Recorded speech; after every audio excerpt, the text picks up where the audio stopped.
For Laika, the first dog in space. All those days, those cold and lonely nights, astray, scrounging for food through Moscow's lean streets, enduring the booted foot, the cast stone, the winter wind's bitter bite. You never sought to fly so high. Those who found you had other ideas, and it must have seemed pleasant at first to have so much attention.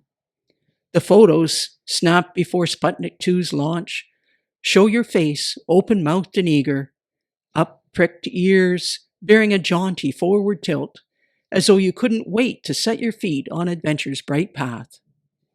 After blast-off, when you felt the press of gravity's iron paw and heard the rockets howling like some relentless predator racing in pursuit, it must have made your previous tribulations seem trivial. It's said that overheating caused you to succumb to death's light embrace after your capsule completed a few circuits of the Earth. Perhaps that's just as well. This was, by design, a one-way voyage. Alone at the end, did you regret you never had the chance to tell them?